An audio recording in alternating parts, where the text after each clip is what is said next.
করতে অক্ষম এবং সে আমাদের প্রিয়জন হতে পারে এমন কেউ, তাকেই আমরা কেয়ারটা প্রোভাইড করব।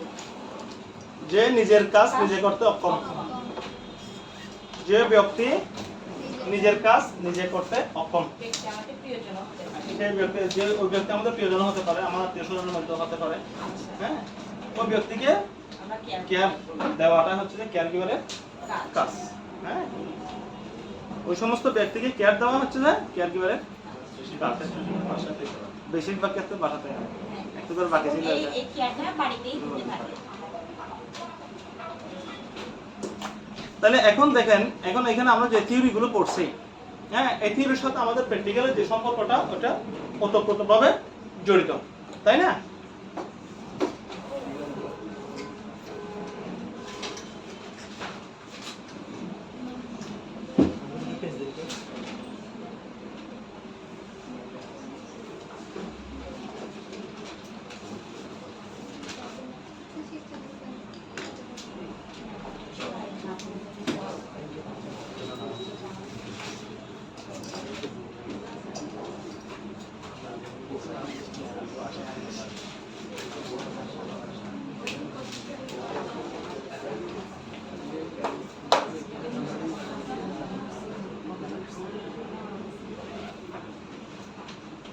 তাহলে আমরা যেটা পড়তেছিলাম ওটা হচ্ছে যে কি, দৈনন্দিন জীবনযাপনের ক্রিয়াকলাপগুলোকে ক্লাস সিরিয়াল কত হবে? 28 হওয়ার কথা। 28 শনিবার হয়নি তো। 28টা হয়ে গেছে। আচ্ছা, 26 দিন এটা তো আমাদের শেষ হয় নাই। 19 নম্বর ক্লাসের বিভিন্ন শাখা চলছে। সরি, 19 নম্বর ক্লাসের স্টেপ চলছে। 19 নম্বর 20 নম্বর ক্লাস চলছে 19, কিন্তু আমাদের সিলেবাস অনুযায়ী সিলেবাস অনুযায়ী এখন আমাদের যে সিলেবাস, আমাদের মনে করেন এই দৈনন্দিন জীবনযাপনের যে ক্রিয়াকলাপগুলো, এই ক্রিয়াকলাপগুলোর মধ্যে আমাদের দুটো ক্লাসের কথা বলছে, কিন্তু আমরা কি আদৌ দুটো ক্লাস শেষ করতে পারছি? না। হ্যাঁ, কারণ এখানের ভিতরে অনেকগুলো আপনার টপিক আছে, এগুলো একটু টাচ না দিলে অসম্পূর্ণ থেকে যায়। হ্যাঁ, ওই কারণে ওগুলো আমাদেরকে একটু টাচ দিতে হবে। হ্যাঁ, ক্লাস নম্বরটা না আপনার এভাবে লিখে রাখেন, একটা ক্লাস বাই সিরিয়াল দিলে হলো, তাহলে আমরা বুঝতে পারবো আমাদের কিন্তু অরিজিনাল স্যার ওই আপনার 19 অরিজিনাল যে সিরিয়াল আছে আপনার ক্যাটাগরিতে সিলেবাসে ওদের সাথে কিন্তু 28 নম্বর হলে মিলবে না, বিশেষ সাথে হলে সিলেবাস অনুযায়ী পাস করতে। হ্যাঁ, ওটা হচ্ছে আমার 19তম। 19 আমরা 1 করছি, 19 বি করছি, 20 করছি, 20 এ করছি, 20 বি করছি, 20 এ, 20 এ। হ্যাঁ, ওইভাবে হলো হচ্ছে 20 এ ক্লাস। এখন আমাদের লাস্ট ক্লাস কত নম্বর গেছে? এখন আজকে 29তম ক্লাস হওয়ার কথা সিরিয়ালি, মানে ক্লাস সিরিয়ালে আজকে 29তম 19তম হবে এবং মিলবে না, কিন্তু সিলেবাস অনুযায়ী 19তম হলে 19তম হলে তো সেটা ঠিক আছে, আমার ক্লাস আছে 28তম পর্যন্ত। তাহলে স্যার 20 হবে। ঠিক আছে, তাহলে আমরা দেখছি কত এখানে 26 এ, 26 এ মানে আমরা কাছাকাছি চলে আসছি। ঠিক আছে, এটা কোনো ম্যাটার না, আমরা শুধু ডেটটা লিখে রাখেন, ওই ক্লাসের মধ্যে ডেটগুলো লিখে রাখেন, কারণ আমরা তো অনেক ক্লাস এর মধ্যে প্র্যাকটিক্যাল করে ফেলছি। হ্যাঁ, একটা দুটো ক্লাস প্র্যাকটিক্যাল করে ফেলছি না, এখন যে ক্লাসগুলো করতেছি ওগুলো হচ্ছে প্র্যাকটিক্যাল বেসড ক্লাস।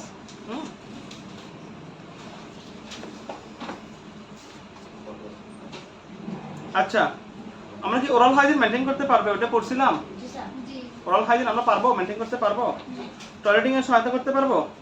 গোসল করাতে সহায়তা করতে পারবো? ক্লায়েন্টকে খাওয়াতে পারবো? হ্যাঁ, ব্যায়াম করাতে পারবো? না, এটা দুইটা পড়ি নাই না, দেখেন এখনো কিন্তু আমাদের ওটা শেষ হয়নি। তাহলে আমরা আজকে চেষ্টা করবো কেয়ার গিভারের দৈনন্দিন জীবনের যে ক্রিয়াকলাপগুলো ওগুলো আজকে শেষ করে দেওয়ার চেষ্টা করবো। কত ক্লাস আমি আজকে ইনজেকশন এন্ড প্র্যাকটিক্যাল ছিল। হ্যাঁ, ইনজেকশন প্র্যাকটিক্যাল আমি দেখাবো, একটু পরে করে দেখাবো একটু। আগে আমরা কিছু পড়া একটু আগে নিই। হ্যাঁ, কারণ এটা যখন ধরো ইনজেকশন যখন প্র্যাকটিক্যাল করতে যাবো তখন আর পড়া হবে না। আমরা একটু প্র্যাকটিক্যাল আগে নিই। আগে নিচ্ছি বলতে কিরকম, আমরা আজকে 4টা টাস্ক দিয়েছিলাম আপনাদেরকে, মনে আছে?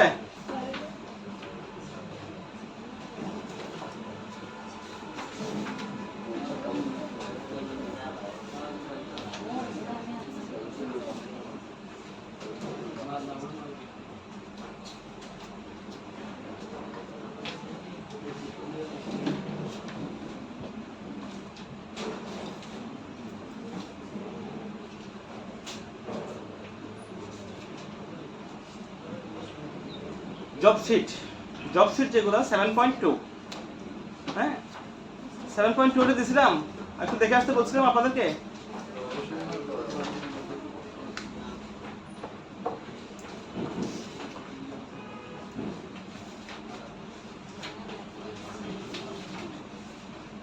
জব শিট 7.2 এটা দিছিলাম, আমি দেখে আসতে বলছিলাম।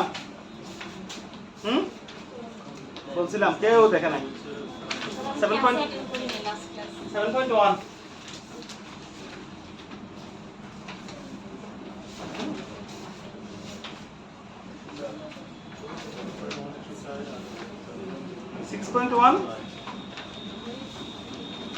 5.2 অনলাইনে করেছি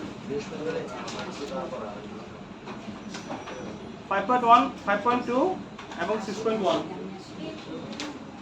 6.1 5.2 5.1 এই জবগুলো দিছিলাম না?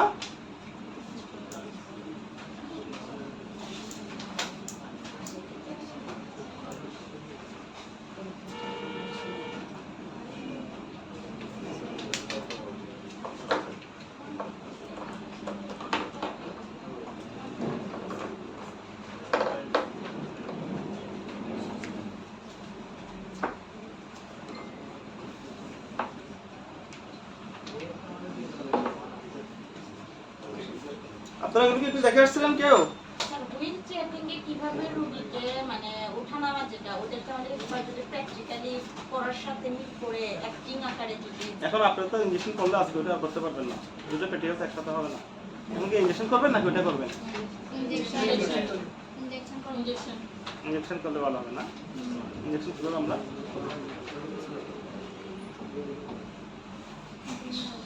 পাঁচটা শীট দিয়েছিলাম আমরা। কি কি পাঁচটা শীট? বয়স্ক ক্লায়েন্টকে মুখে খাওয়ানো, ক্লায়েন্ট এই যে আমরা কাজ করব আজকের, এই যে আমাদের একটা চুক্তি হচ্ছে, হ্যাঁ বাস্তব, যেটা বাস্তবতা, হ্যাঁ চুক্তি হচ্ছে সাজদা ফাউন্ডেশনের সাথে, এসডিএস এর সাথে একটা চুক্তি হচ্ছে। এসডিএস এর স্টুডেন্টরা ইচ্ছে করলে ওখানে কাজ করতে পারবে, ঠিক আছে?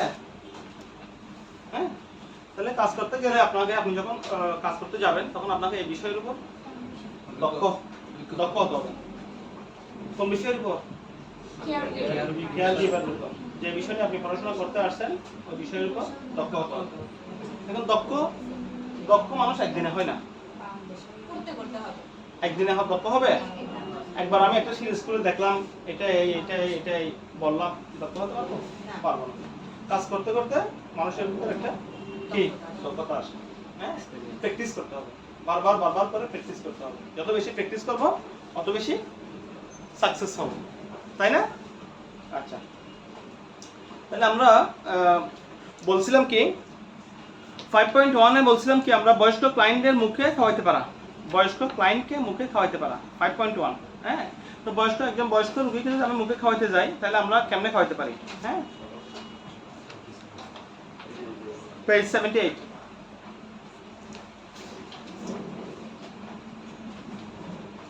আমি জেনারেল একটা ফেনোমেনা, হ্যাঁ জেনারেল একটা ধারণা থেকে বলেন তো, কেউ একজন বয়স্ক রোগীকে খাওয়াতে গেলে আমাকে কি কি প্রসিডিউরগুলো অবলম্বন করতে হবে, মানে আমার কি করতে হবে আমাকে? এটা নেজোগ্যাস্ট্রিক ফিডিং না, এটা শুধু মুখে খাওয়ানো। একটা পেশেন্টকে আমি মুখে খাওয়াতে যাচ্ছি, তাহলে আমার এমনি জেনারেল ইয়া থেকে আমার কি আসে একজন বলেন তো? খাবার খাওয়ানোর জন্য অবশ্যই খাবারের ব্যবস্থা আগে থেকে করতে হবে। ফার্স্ট হচ্ছে নিজেকে হাইজিন মেইনটেইন করে নিতে হবে। তারপর হাত তো অবশ্যই ক্লিন করতে হবে। দেন মনে করেন যে রোগীকে যখন খাবারটা রুমে নিয়ে যাওয়া হবে, রোগীকে পজিশন অনুযায়ী বসাই নিতে হবে। আর রোগী যদি মনে করেন যে মানে শুয়ে খাওয়ার মতন রোগী হয়, তাহলে তাকে সেভাবে যাতে একটু মাথা উঁচু করে বা এই মনে করেন যে 120 ডিগ্রি অ্যাঙ্গেলে এরকম ভাবে একটু বসাই নিয়ে বা যেভাবে হোক খাওয়ার পজিশন মানে কন্ডিশন অনুযায়ী না, যদি রোগী বসতে পারে তাহলে তো অবশ্যই 90 ডিগ্রি অ্যাঙ্গেলে বা 45 ডিগ্রি অ্যাঙ্গেলে এইভাবে বসাই নিব। 45 ডিগ্রি অ্যাঙ্গেলে তো বসাই নেওয়া যাবে না, বাস জাস্ট খাওয়ার সময় তো অবশ্যই রোগী মাথা। আমরা কিন্তু সবাই জানি, হ্যাঁ আমরা সবাই জানি কিভাবে একটা বয়স্ক বাড়িতে আমার বৃদ্ধ বাবা মা আত্মীয় স্বজন আছে না, অনেকে আছে না, দাদু দাদি নানা নানি এই ধরনের অনেকে আছে। আমরা হয়তো ব্যস্ততার কারণে সময় পাই না, হ্যাঁ, কিন্তু যখন সময় পাই তখন আমরা চেষ্টা করি। আমার একজন দাদি, ওনাকে দুটো খাওয়াই দেওয়ার জন্য, হ্যাঁ, আমার নানা যদি পাশে থাকে, আমার দাদু, খাওয়াটা তো আমরা তো হ্যাঁ, রেগুলার আমাদের আমার দাদু, activity হ্যাঁ, শুরু তাহলে আমরা কি করি মাঝে মধ্যে আমার বাচ্চাদেরকেও আমরা খাওয়াই দিই, জি স্যার। তাই না? খাওয়াই দিই না? তাহলে ওখানে খাওয়ানোর জন্য একটা প্রসিডিওর হচ্ছে যে যখন আপনাকে বলতে বলবে তখন আপনার কয়েকটা প্রসিডিওর বলতে হবে, হ্যাঁ, যেগুলা সবাই জানে কিন্তু আমরা সঠিকভাবে বলতে পারবো না। যেমন আমরা সবাই দাঁত ব্রাশ করতে জানি, পারি না? জি কিন্তু আমাদের দাঁত ব্রাশ করার জন্য যদি প্রসিডিওরগুলো বলে তাহলে আমরা প্রসিডিওরগুলো বলতে পারেন। ঠিকভাবে বলতে পারবো না। তো ওই কারণে আমাদেরকে কি করতে হবে, আমাদেরকে কিছু কিছু কিছু কিছু একটু পড়তে হবে যাতে আমরা স্টেপগুলো দু একটা স্টেপ বলতে পারি। যেমন একটা পেশেন্টকে যখন আমি খাওয়াতে যাব তখন সর্বপ্রথম আমার মাথার মধ্যে থিঙ্কিং আসবে কোনটা, কি খাওয়াতে যাচ্ছে, ওটা খাওয়াতে যাচ্ছি। কি খাওয়াতে যাচ্ছে, জি। হ্যাঁ, কি সেটা খাওয়াতে যাচ্ছে, ওটা আমার প্রিপেয়ার আছে কিনা, ওটা প্রিপেয়ার আছে কিনা, ওটা কি গরম আছে নাকি ওটা ঠান্ডা আছে, হ্যাঁ, ওটা কি গরম করে নিতে হবে নাকি ঠান্ডা করে নিতে হবে। যদি ঠান্ডা থাকে গরম করে নিতে হবে, গরম থাকলে ঠান্ডা করে নিতে হবে। তারপর আমি ওই যে ট্রেটা নিব ওই ট্রেটা আমি রাখবো কোথায়, জি।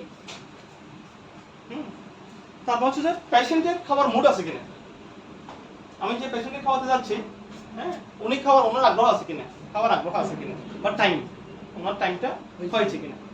তারপরে আমি যেটা খাওয়াতে যাচ্ছি ওটা কি স্বাস্থ্যসম্মত কিনা, সবকিছু পরিপাটি আছে কিনা, আমি আমার হাত ওয়াশ করছি কিনা, যে প্লেটের মধ্যে আমি খাবারটা পরিবেশন করবো ওই প্লেটটা আমি ভালো করে ধুয়ে নিছি কিনা, হ্যাঁ, পরিমাণটা আমি ঠিকমতো নিছি কিনা, ঠিক আছে।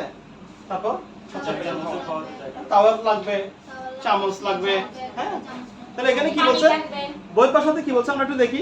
আমাদের এখানে 8টা স্টেপ দিছে খাওয়ানোর জন্য। কয়টা স্টেপ? 8টা স্টেপ। আমরা হ্যান্ড ওয়াশিং এ কয়টা স্টেপ পাইছি? হ্যাঁ, 15টা, 10টা থেকে 15টা। তবে আগে আমরা আরো কতগুলো কাজ করছি না, জব শিটের কাজ করছি না, ওগুলোর মধ্যে আমরা বিভিন্ন স্টেপ, যেমন গ্লুকোমিটার, গ্লুকোজ টেস্ট করার জন্য কতগুলো স্টেপ আমাদেরকে মেনটেন করতে হয়, তাই না? গ্লুকোজ টেস্ট করার সময় পেশেন্টকে গ্লুকোজ টেস্ট করার সময় কতগুলো কি স্টেপ মেনটেন করতে হয়, হ্যাঁ। তো খাওয়ানোর সময় আমরা কি স্টেপগুলো মেনটেন করবো? খাওয়ানোর আগে বিশুদ্ধ পানি দিয়ে ভালো করে হাত ধুয়ে নিতে হবে। পরিকল্পিত খাদ্য তালিকা যেটা বললাম, খাবার পরিবেশনের জন্য ব্যবহৃত স্থান সরঞ্জাম, হ্যাঁ, পরিষ্কার করে নিতে হবে। তারপর উপযুক্ত পাত্র, তাপমাত্রা ঠিক আছে কিনা। আমাদের পয়েন্টগুলো সব চলে আসছে না? খাওয়ার সময় বয়স অনুযায়ী ব্যক্তির আদর্শ অবস্থান, হ্যাঁ, ওই যে বললো অ্যাঙ্গেলে রাখা, হ্যাঁ। একটা পেশেন্টকে আমি ইয়া করছি, ঠিক আছে, খাওয়াবো, একটু পজিশনটা আমি ঠিক করছি কিনা। কিছু বলবেন আপনি? দাঁড়ান বলেন, কিছু বলতে চাচ্ছেন মনে আপনি, হ্যাঁ, বলেন না। এই খাওয়ানোর ব্যাপার আমরা কয়টা স্টেপের কথা বলছি? 8টা স্টেপ, হ্যাঁ। 8টা স্টেপগুলো আমাদেরকে ফলো করতে হবে, কেমন? এই 8টা স্টেপ মধ্যে আমরা কেন এগুলো স্টেপ বাই স্টেপ পড়তেছি, যাতে আমাদের কিছুটা হলেও মনে থাকে। খাওয়ার সময় বয়স অনুযায়ী ব্যক্তির আদর্শ অবস্থান নিশ্চিত করতে হবে।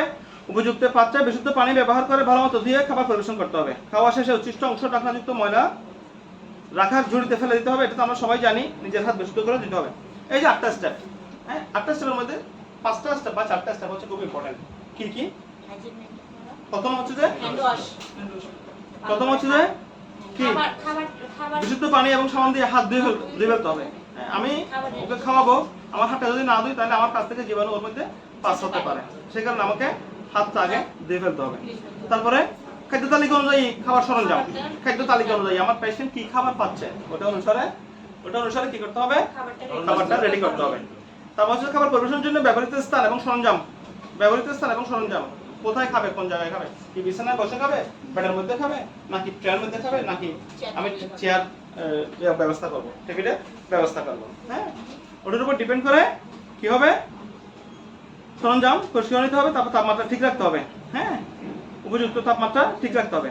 এই যে গরম হলে ঠান্ডা করতে হবে, ঠান্ডা হলে গরম করতে হবে, হ্যাঁ। আবার খাওয়ার সময় বয়স অনুযায়ী ব্যক্তির আদর্শ অবস্থান নিশ্চিত করতে হবে।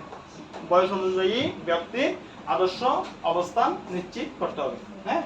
বয়স অনুযায়ী কেন বলছে এটা, যেমন মনে করেন আপনি বিছানার মধ্যে একটা বয়স্ক রোগী বসে আছে, হ্যাঁ, আপনি অনেক ডিস্টেন্সে তার বসছেন, হ্যাঁ, তাহলে ওই রোগীটা যে কোনো সময় পড়ে যাওয়ার সম্ভাবনা আছে। যে কথাগুলো আমরা এখন বলতেছি এগুলো মনে হচ্ছে ইজি, যখন প্র্যাকটিক্যালি যাবেন তখন আমার কথা যে কিভাবে মনে পড়বে আপনাদের এটা আমি বোঝাতে পারবো না।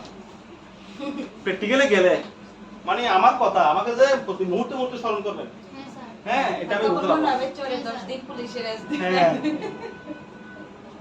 ওই দিন তখন মনে হবে, হ্যাঁ তখন মানে আপনারা বুঝতে পারবেন যে স্যার যে বলতেছে এগুলো আমরা খেলা করতেছি, স্যার বলতেছে এগুলো খেলা করতেছি, আসলে তো সামস দেওয়ার কথা ঠিকই বলছিল স্যার, ডিসটেন্স কেন দূরে থাকার কথা ঠিকই বলছিল, ডিসটেন্স আমরা কেন দূরে থাকবো না, হ্যাঁ কারণ আমার একটু অসাবধানতার কারণে আমার অনেক বড় ধরনের বিপদ করে যেতে পারে, একটু অসাবধানতার কারণে অনেক বিপদ করে যেতে পারে, হ্যাঁ আমার পেশেন্ট পড়ে যেতে পারে, হ্যাঁ বা অনেক বড় ধরনের ইয়ে করতে পারে। যেমন কালকে একটা পেশেন্ট পাইছি আমরা, ওটা হচ্ছে যে কি মা রান্না করতেছে, ছেলেটা কম্পিউটারের কাজ করতেছে, ইলেকট্রিসিটি চলে গেছে মনে হয়, হয়তো বুঝতে পারো না, আমার কিছুক্ষণ পর হয়তো ইলেকট্রিসিটি আসছে, আসার পর থেকে তার কম্পিউটারটা চলতেছে না, তখন ছেলেটা গেছে ও প্লাগটা লাগানোর জন্য, খাইছে সব, হ্যাঁ প্লাগ লাগাতে গিয়ে সব খেয়ে গেছে। এই যে সবটা খেলো, সব খাওয়ার পরে এখন মা বলছে আমার চিৎকার দিছে, মা আমার হাতটা টান দিচ্ছে, কি হাত টান দিচ্ছে, হ্যাঁ মাথা বুঝতে পারছে জিনিসটা, আমার বাচ্চাটা ইলেকট্রিক শক, অতটুকুর মধ্যে পেশেন্ট নিয়ে আসছে, অতটুকুর মধ্যে পেশেন্ট নিয়ে আসছে, হসপিটালে নিয়ে আসছে। তাহলে এখন আপনার ইলেকট্রিক শকের যে ম্যানেজমেন্ট, ওই ম্যানেজমেন্টটা কি করতে হবে আপনার জানতে হবে, হ্যাঁ এখন আপনি খাওয়াইতে গেছেন ওখানে দেখা যাচ্ছে কি একটা কাটা আটকে গেছে গলার মধ্যে, তাহলে ওইটাও কিভাবে আপনি নির্মূল করবেন ওইটাও আপনার জানতে হবে, হ্যাঁ গলার মধ্যে একটা কাটা আটকে যেতে পারে, ওইটা আপনি কিভাবে নিবেন, হ্যাঁ ওইটাও আপনার জানতে হবে, চোকিং বলে এটাকে, চোকিংটা কিভাবে আপনি নির্মূল করবেন। তাহলে আমরা যখন একটা পেশেন্টকে খাওয়াতে যাব, এই স্টেপগুলো আমরা বলতাম না, এগুলো আমরা পড়তাম না, কিন্তু এগুলো পড়তেছি কেন, যখন ভাইবা নেয়, এই যে অ্যাসেসর মহোদয় যখন আসবেন আপনাদের, যখন ভাইবা নেবেন তখন আপনাকে বলবে যে খাওয়ানোর কয়েকটা স্টেপ বলেন, একটা বয়স্ক রোগীকে খাওয়াতে গেলে আপনি কয়েকটা স্টেপ ফলো করবেন, কয়েকটা স্টেপ বলেন তো, হ্যাঁ তখন আপনাকে কয়েকটা স্টেপ বলতে হবে, সেই কারণে একটু করে যদি রিভিউ দিই তাহলে এগুলো আপনাদের একটু মনে থাকবে, হ্যাঁ তাহলে এখানে স্টেপ কয়টা, বয়স্ক ক্লায়েন্টকে যদি মুখে খাওয়াতে যাই স্টেপ কয়টা হবে, 8টা। কি কি, একটা হচ্ছে বিশুদ্ধ পানি দিয়ে খাবার হাত ধুয়ে নিতে হবে, তাহলে অনুযায়ী খাবার নিতে হবে, পরিবেশনের সরঞ্জামগুলো পরিবেশন যেগুলো করবো আমি, বাটি চামচ গ্লাস প্লেট ওগুলো কি পরিষ্কার করতে হবে, হ্যাঁ উপযুক্ত তাপমাত্রা ঠিক করতে হবে, বয়স অনুযায়ী ব্যক্তির আদর্শ অবস্থান নিশ্চিত করতে হবে, উপযুক্ত পাত্রে বিশুদ্ধ পানি ব্যবহার করে ভালো মতো ধুয়ে খাবার পরিবেশন করতে হবে, ঠিক আছে। তারপর খাওয়া শেষে উচ্ছিষ্ট অংশ ওটা আমরা ফেলে দিই, তারপর হচ্ছে নিজের হাত বিশুদ্ধ পানি ও সাবান দিয়ে ধুয়ে নিতে হবে, ঠিক আছে। এটা হচ্ছে যে স্টেপ, কিসের স্টেপ, বয়স্ক ক্লায়েন্টকে মুখে খাওয়ানোর স্টেপ। তারপর এবার আসেন নেজোগ্যাস্ট্রিক টিউবের মাধ্যমে খাওয়ানো, হ্যাঁ নেজোগ্যাস্ট্রিক টিউবের মাধ্যমে, নেজোগ্যাস্ট্রিক টিউব আমরা নেজোগ্যাস্ট্রিক টিউব কি দেখছি, যেটা নল দিয়ে মুখে নল দিয়ে নাক দিয়ে নল দিয়ে খাওয়ানো হয়, এগুলো সাধারণত বেশিরভাগ হয় খাদের যারা সেমি কনসাস বা আনকনসাস পেশেন্ট, যারা মুখে খাইতে চায় না, হ্যাঁ মুখে যাদের খাবার কষ্ট হয়, ওল্ড এজের পেশেন্ট, ওদেরকে নেজোগ্যাস্ট্রিক টিউব দিয়ে খাওয়ানো হয়, ঠিক আছে। নেজোগ্যাস্ট্রিক টিউব দিয়ে খাওয়ানো হয়, নেজোগ্যাস্ট্রিক টিউব দিয়ে খাওয়াতে গেলে আপনার ওটা তো আমরা দিব না, আমরা কি কুশিং করবো, ওইটা করবো মানে আমরা কি এটা ইন্ট্রোডিউস করাবো, হ্যাঁ এটা আমরা আমাদের কাজের মধ্যে এটা করি না, তারপরে আমরা সেটা প্র্যাকটিক্যালের মধ্যে ওটা আমাদের কাজের মধ্যে না পড়লে ওটা আমাদের কাজের অংশ, যেমন ক্যাথেটারাইজেশন এটা আমাদের কাজের অংশ, আমাদের কাজের মধ্যে না পড়লেও ওটার কেয়ার নেওয়াটা আমাদের কাজের অংশ। তো এখন নেজোগ্যাস্ট্রিক টিউব এটার যত্ন নেওয়া, হ্যাঁ নাকের নলের যত্ন নেওয়া, প্রস্রাবের নলের যত্ন নেওয়া, হ্যাঁ ওগুলো তো আমাদের আছে, করাইছে এগুলা, করাই না এগুলো, আচ্ছা তাহলে না পারেন এগুলো পাবেন, হ্যাঁ ওগুলো পাবেন। তাহলে নেজোগ্যাস্ট্রিক টিউব যেটা আছে, গ্রাহককে কি করতে হবে, পদ্ধতিতে ব্যাখ্যা করতে হবে, একজন সহকারী পাশে রাখতে হবে, হাত ধুয়ে নিতে হবে, ব্যক্তিগত সুরক্ষা সরঞ্জাম সহকারীকে গ্লাস পড়তে বলতে হবে, ব্যক্তিগত সুরক্ষা সরঞ্জাম পরে সহকারীকে গ্লাস পড়তে বলতে হবে, খাওয়ানোর সময় রোগীকে ফিডিং কাউন্ট করে নিতে হবে, খাওয়ানোর সময় রোগীকে 30 ডিগ্রি কোণে বসে নিতে হবে, হাতের কাছে পরিষ্কার টলের উপর খাওয়ানোর সরঞ্জামগুলো রাখতে হবে, চিকিৎসকের পরামর্শ অনুযায়ী রোগীকে প্রস্তাবিত খাদ্যের উপাদান পরিমাণ ও সময় নির্ধারণ করে নিতে হবে। যখন আমরা নেজোগ্যাস্ট্রিক ফিডিং দিই তখন আমরা ফিডিং দিই কয়টা, 6টা বা 8টা, 8টা ফিটিং দিলে কত ঘন্টা যাবে? 16 ঘন্টা। হ্যাঁ 17 18 19 20 21 22 23 24। হ্যাঁ বা 10টা ফিটিং দিই, 10টা ফিটিং দিলে 20 ঘন্টা আর 4 ঘন্টা ঘুমের জন্য। আর 8টা ফিটিং দিলে 16 ঘন্টা, 8 ঘন্টা ঘুমের জন্য। হ্যাঁ তো আমরা ফিটিং গুলো দিয়ে হচ্ছে 2 ঘন্টা পর পর। হ্যাঁ 2 ঘন্টা পর পর পেশেন্টকে ফিটিং গুলো দেওয়া হয়। এটা আমাদের কাজ, তাহলে আমাদেরকে জানতে হবে, একটু করে জানতে হবে জিনিসটা। ওই যে টিউবটা আছে, হ্যাঁ যে টিউবটা নাইজোগ্যাস্ট্রিক ফিটিং টিউব, নাইজোগ্যাস্ট্রিক ফিটিং টিউবটা আমরা যখন ইন্ট্রোডিউস করবো, ইন্ট্রোডিউস করার একটা প্রসিডিওর, প্রসিডিওরটা আমাদের জানা আসলে কিনা আমি জানি না, আমাদের জানা দরকার কিনা আমি জানি না। হ্যাঁ তবে জানা রাখা নাইজোগ্যাস্ট্রিক ফিটিং টিউব জানা আছে, যেহেতু এই বের করে দিই খাবার জন্য ডাক্তাররা লাগাই দিবি, কিন্তু আমরা আমাদের সিলেবাসে আছে কেয়ার আছে, কেয়ারের কথা আছে। মানে একটা পেশেন্টকে নাইজোগ্যাস্ট্রিক ফিটিং দিছে, ঠিক লাগানো হয়েছে, ওই পেশেন্টকে স্যার টিউবটাকে আমরাই লাগাতে পারবো, এটা তো আমাদের দ্বারা সম্ভব না।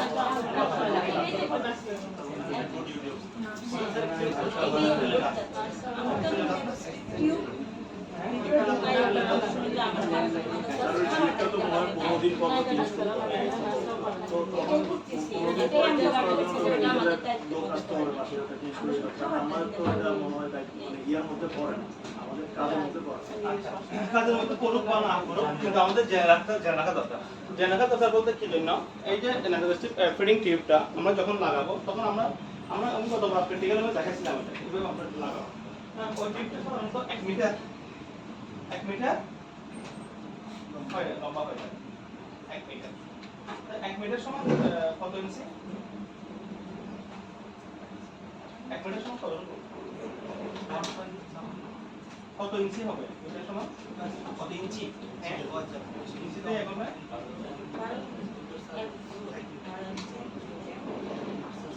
100 সেন্টিমিটার 1 মিটার না? 100 সেন্টিমিটার 1 মিটার না? জি স্যার। হ্যাঁ 100 সেন্টিমিটার তো 1 মিটার হয়। হ্যাঁ 1 ইঞ্চি সমান যদি 2.54 সেন্টিমিটার হয়, তাহলে 1 মিটার সমান কতটুকু হতে পারে? হ্যাঁ 39 ইঞ্চি।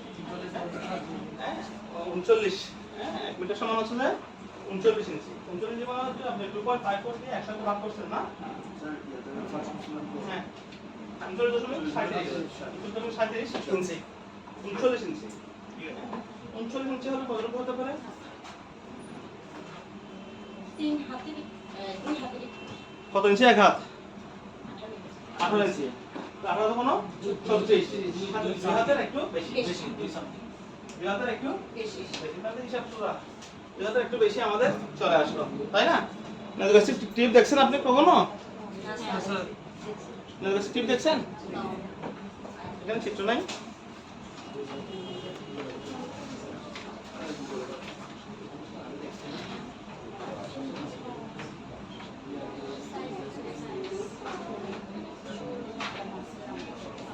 আছে এই যে আছে, আপনারা 73 নম্বর পেজে দেখেন নাইজোগ্যাস্ট্রিক ফিটিং কিন্তু আপনাদের আছে। আমরা জব শিট গুলো দিয়েছিলাম তো আপনাদেরকে পড়ার জন্য, হ্যাঁ এটা ঠেনে দেওয়ার জন্য। জব শিট গুলো পড়লে আপনারা মূলত মূল জিনিসটা পারছেন। নাইজোগ্যাস্ট্রিক ফিটিং কিভাবে দিচ্ছে এখানে কিন্তু আছে।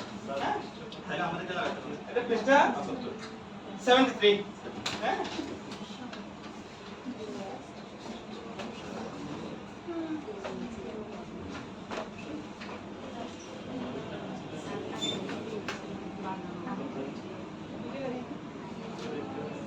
নাইজোগ্যাস্ট্রিক ফিডিং পদ্ধতিতে কিভাবে খাবার দিচ্ছে এটা কিন্তু এখানে আছে, উল্লেখ করা আছে, এবং বয়স্ক মানুষকে যে কিভাবে খাওয়াইতে হবে এটা উল্লেখ করা আছে। আমরা মনে হয় এখানে সামারিগুলো পড়ি নাই, এগুলো পড়ি নাই, টেক্সটগুলো পড়ি নাই, তাই না? আমরা সরাসরি জব শিটে চলে গেছি, হ্যাঁ না? ওই কারণে বুঝতে একটু অসুবিধা হচ্ছে। এটা আপনারা একটু দেখে নেবেন এগুলো, হ্যাঁ ওগুলো আপনারা একটু দেখে নেবেন কেমন?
এখানে পড়াগুলো আমরা মনে হয় ধারাবাহিকতা পাচ্ছি না নাকি স্যার সরি বলেন এখানে ওই নজিস্টা টিউবটা কিভাবে লাগাতে হয় ওটার মানে কথা আমাদের কাছে না, আমাদের ওটা দিয়ে কিভাবে খাওয়াইতে হবে ওটা সম্বন্ধে বলা হয়েছে। হ্যাঁ আমার এই বাস্তবিকতা আমার ছোট বোনের শাশুড়িকে হ্যাঁ। সিরিয়াস অবস্থা ছিল, হ্যাঁ এখন বাস্তবিক গল্প এগুলো শোনা দরকার আছে। ওকে ক্লিনিক থেকে ওই ভদ্র মহিলাকে ওটা লাগাই দিছে, লাগাই দিয়ে বাসায় নিয়ে আসার পরে তো উনি এমন অবস্থা ছিল, বলছে মানে এভাবে খাওয়ান বেশি দিন থাকবে না, মানে যতদিন থাকে এভাবে খাওয়ান।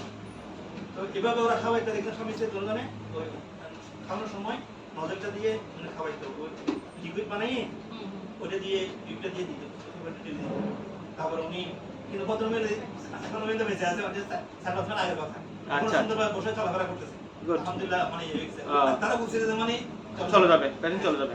কিন্তু হ্যাঁ ওরকমই হয় থাকে। এটা হচ্ছে যে ভাগ্যের একটা বিষয়। এটা দিয়ে খাওয়াতো, পরে অপারেট নিয়ে যাওয়ার পরে ওটা আবার খুলে ওরা ইয়ে করেছে। তো এখন ওই যে টিউবটা দিয়ে কিভাবে খাওয়াতে হবে ওটা 73 পৃষ্ঠায় আছে। আমরা আপনাদেরকে টাস্কগুলো দিয়েছিলাম কেন, টাস্কগুলো পড়লে আপনারা এই বিষয়গুলো এখানে ভিতরে যে কি বিষয় আছে ওই বিষয়গুলো আপনার সামনে চলে আসবে। ওই জন্যই আমরা টাস্কগুলো পরে আসতে বলছিলাম, কিন্তু দুর্ভাগ্যের বিষয় আপনারা কেউ এটা পরে আসেন নাই। হ্যাঁ বই আছে সবার কাছে? কাদের কাছে বই নাই? হাত উঠান তো। বই নাই কাদের কাছে? বই কাদের কাছে নাই? হ্যাঁ 5 জনের নাই? বই নিয়ে নিন আপনারা, বই নিয়ে না তোমার ফটোকপি করে নিন, বই নিয়ে নিন, তোমার ফটোকপি করে নিন, কারণ নাহলে বই অনেকগুলো পেজ, কয়েকটা আর কি। হ্যাঁ 10-10টা করেন, এক ক্লাসের মধ্যে 10-10টা করলে তো হয়ে যেত। 26টা ক্লাস হচ্ছে 260টা হয়ে যেত। হ্যাঁ আচ্ছা, ন্যাজোগ্যাস্ট্রিক টিউবের মধ্যে কিভাবে খাওয়াতে হবে ওইটা, আর হচ্ছে যে কি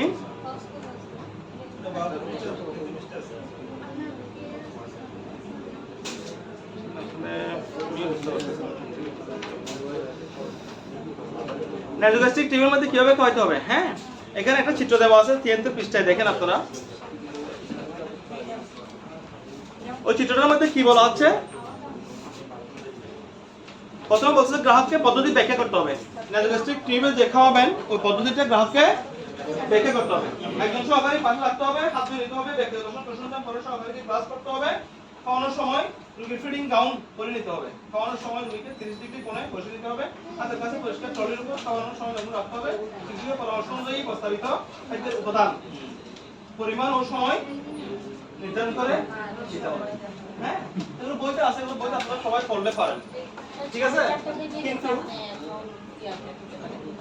কিন্তু এগুলো আপনারা না করলে হয়ে যায়,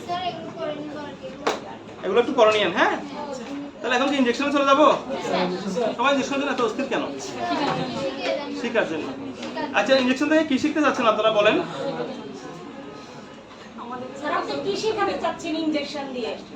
আমি চাচ্ছি আপনারা অন্ততপক্ষে একটা পেশেন্টের ঘরে গিয়ে যাতে লজ্জিত হয়ে না ফেরেন, একটা কমে গিয়ে আপনারা যাতে লজ্জিত হয়ে আমি পারি না, আমি পারবো না এই কথাটা বলে বেরিয়ে না আসেন। স্যার বেশিরভাগ তো কেন না লাগানো হ্যাঁ হ্যাঁ কোন জিনিসটা শিখতে যাচ্ছেন ইঞ্জেকশনের তো অনেকগুলো টাইপ শিরার মতো এটা আইভি আইএম সবটাই দেখান ইনজেকশন সবগুলোই দেখান তুমি দেখাবো না হ্যাঁ আমাকে সবটাই দেখান তুমি আরো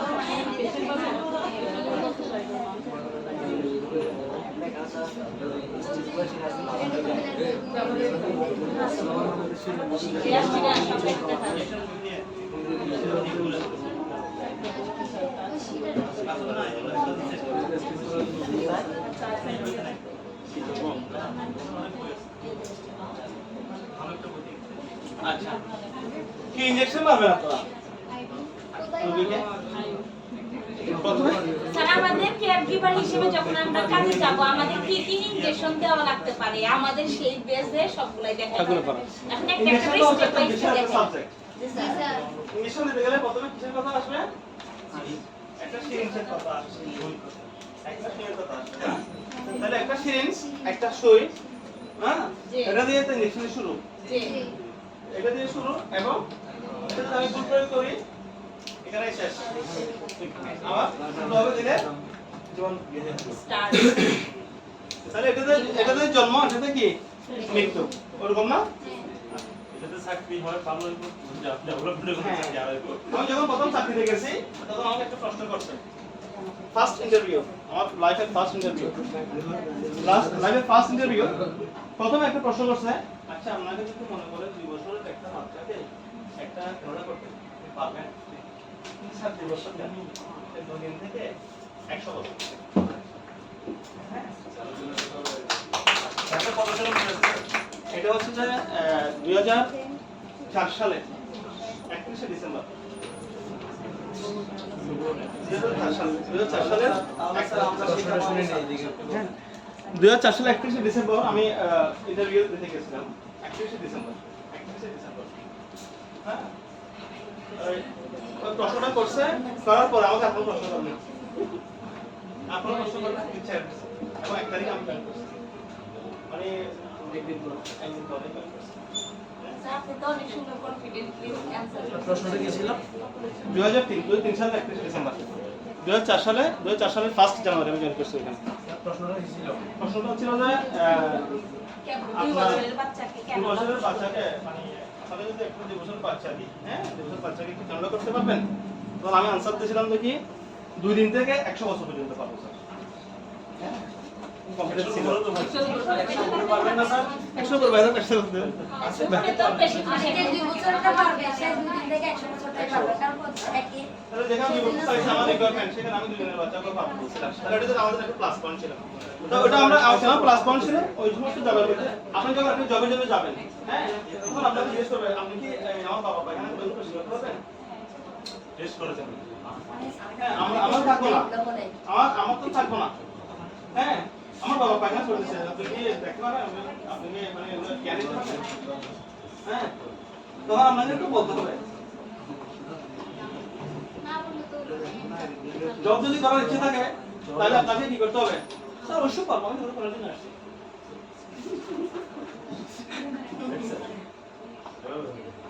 হ্যাঁ? কারণ আমি প্রফেশনাল আসছি আমি যদি স্টুডেন্টকে ভয় পাই আমি যদি ইউনিয়নকে ভয় পাই হ্যাঁ হবে না হবে স্টুডেন্টকে ভয় পাইলে হবে ইউনিয়নকে ভয় পাইলে হবে তা এখন মনে করো একজন ডাক্তার ডাক্তার কি করে ওটা আপনার একটা হেমোরয়েড হ্যাঁ টেস্ট করতেছে হ্যাঁ উনি কি করে দশটা করে আঙ্গুলটা ঢুকে দেয় না কোথায়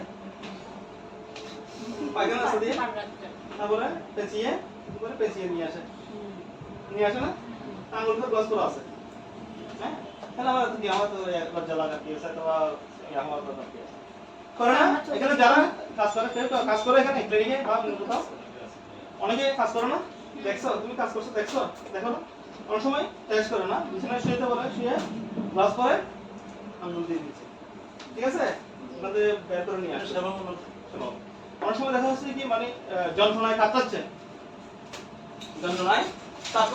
হ্যাঁ পেশেন্ট কি কেন যন্ত্রণায় কাতরাচ্ছে সেটা হ্যাঁ করতে পারতেছে না কষ্ট পাচ্ছেন না পায়খানার রাস্তা মধ্যে আটকে গেছে হ্যাঁ পায়খানার রাস্তার মধ্যে আটকে গেছে করতে পারতেছে না হ্যাঁ তখন সেক্ষেত্রে কি করি আমরা অনেক সময় গ্লাস করে এটা নিয়ে আসতে হয় এগুলো তো আর কিছু নেই তো যাক এখন যেটা বলতে চাচ্ছিলাম ওটা কি সিরিঞ্জ সিরিঞ্জের কথা বলতে চাচ্ছিলাম এই সিরিঞ্জের মধ্যে কয়টা পার্ট সিরিঞ্জের মধ্যে পার্ট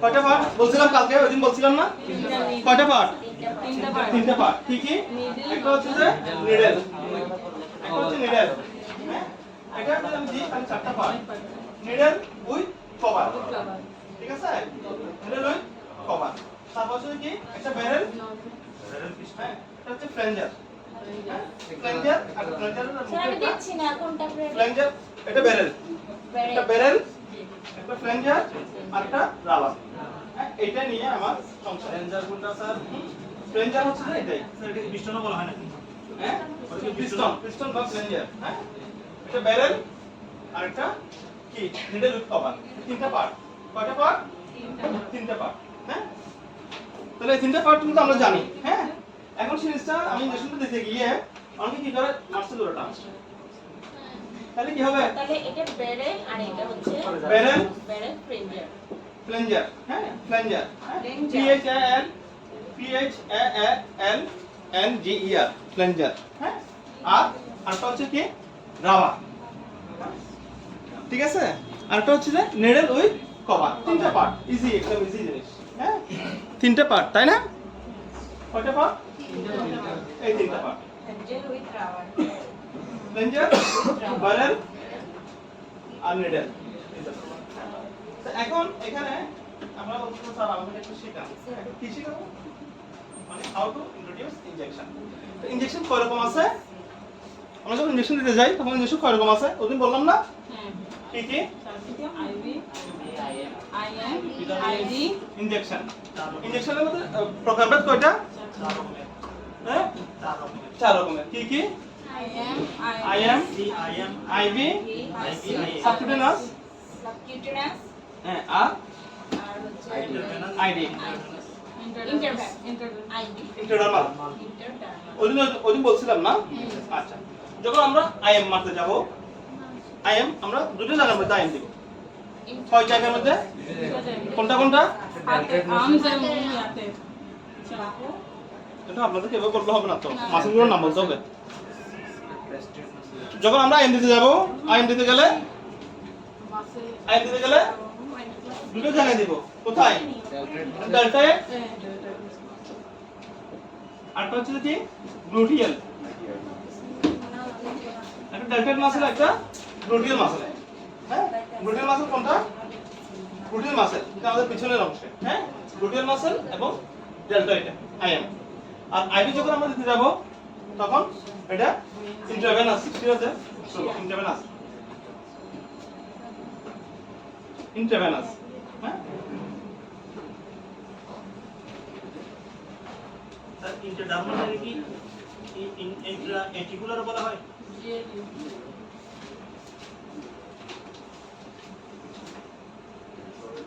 ইন্ট্রাডার্মাল ইন্টারডার্মাল কি ইন্টারএটিকুলার না বলা হয় না ইন্টারএটিকুলার কোনটা ইন্ট্রাআর্টিকুলার জয়েন্টের মধ্যে জয়েন্ট ইন্ট্রাআর্টিকুলার হ্যাঁ ইন্ট্রাআর্টিকুলার মধ্যে যেমন মানে জয়েন্টের মধ্যে কিছু না হাঁটুতে ওটা আমরা শুরু করব অর্থোপেডিক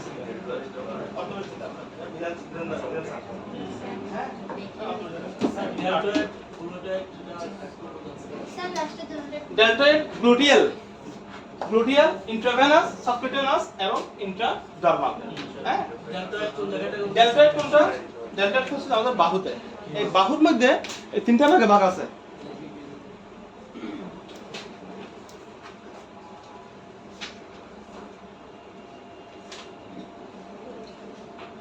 তিনটা ভাগ আছে না আর্ম মানে বাহু আমাদের এই অংশটা হচ্ছে কি ডেল্টয়েড হ্যাঁ ডেল্টয়েডের নিচে আর্ম হলো কি ফোরাম আমরা পরে এখানে ফোরাম না এই অংশের মধ্যে আমরা দেব না আমরা দেব কোথায় ডেল্টয়েডের মধ্যে যেখানে মাংস পিণ্ড বেশি আছে হ্যাঁ যেটার মধ্যে মাংসের একটা ভালো যে কোথা থেকে আছে এটা দেখেন উপর অংশ, এটার অংশ পর হচ্ছে নিচে, এখানে এই অংশটার পর থেকে নিচে কাটা, হ্যাঁ মানে কম কম মাংস যেখানে, হ্যাঁ এখানে দিলে কি হবে, এখানে যদি আমি এসব পুশ করি তাহলে কি হবে, হাড়ে চলে যাবে। হাড়ে চলে যাবে।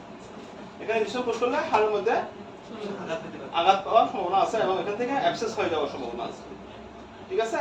তো সে কারণে আমরা এখানে এটা দিব না, ওই কারণে আমরা এটা এখানে দেব না, এটা দেব কোথায়, যেখানে মাসল বেশি আছে। তো মাসলটার নাম কি? Deltoid muscle. হ্যাঁ, আরেকটা আছে হচ্ছে কোথায়, gluteal muscle. Gluteal muscle, gluteal muscle কোনটা? Gluteal muscle. আরেকটা হচ্ছে কোথায়, আমাদের ব্যাক সাইডে, ব্যাক পাশে, ঠিক আছে? আমাদের ব্যাক পাশে, ব্যাক পাশে এই যে একটা পার্ট আছে না একটা, এই পার্টটাকে আমরা চারটা ভাগে ভাগ করব। কয় ভাগে? চার ভাগে ভাগ করব। চার ভাগ করে upper and outer of the buttock, মানে আমাদের বাটাক সাইডে, বাটাক যে পাশে আছে এটাকে আমরা কি বলি, বাটুক বা বাটাক। হ্যাঁ, এই বাটুকটাকে চার ভাগে ভাগ করব।